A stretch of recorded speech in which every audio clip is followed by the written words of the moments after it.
The CS-80 is one of those instruments that everybody talks about, but that aside from new sales, only around 2,000 people ever owned. And most of them were the likes of Stevie Wonder, who reportedly owned 4, Peter Gabriel, Herbie Hancock, Vangelis. You get the picture. Yes, at around $8,000 in 1978, the price, say, of a Mercedes. Small wonder that the CS-80 was overshadowed by 1978's other big story, the Prophet 5.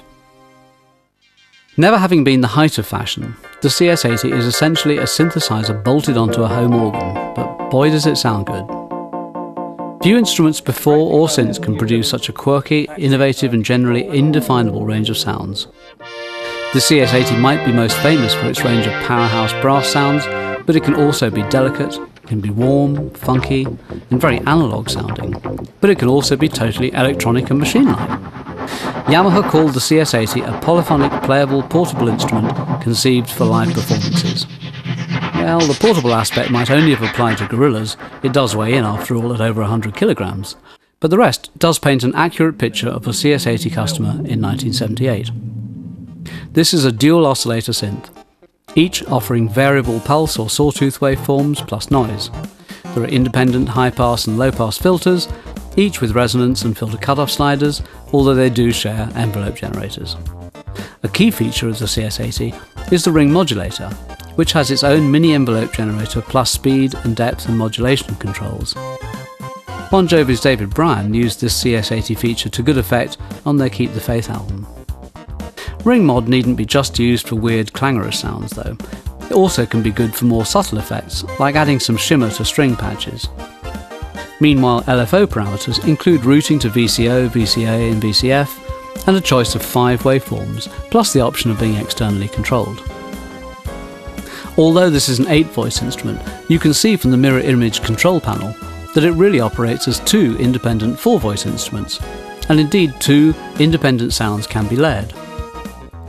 The instrument comes with 22 presets, accessed via huge and brightly coloured rocker switches, but armed with this Forester panel switches and sliders and a brilliant selection of performance features, including the much-loved ribbon controller, the CS-80 just begs to be tweaked and customised and manoeuvred on the fly.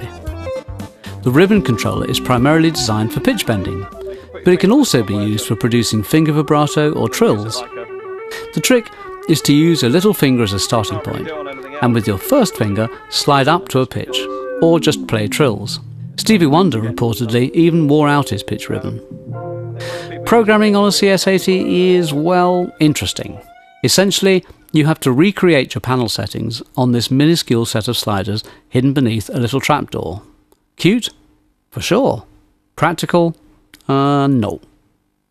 The 3 big problems with the CS-80 were tuning instability, the fact that you need to be a bodybuilder to take it anywhere, and price, all of which have very effectively been tackled by Arturia on the CS-80V.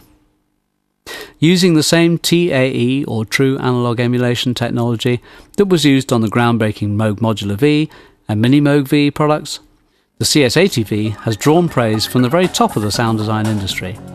Spectrasonics founder Eric Persing calling it one of the best soft synths ever, and endorsing the fact that it truly does capture the sonic essence and spirit of the original.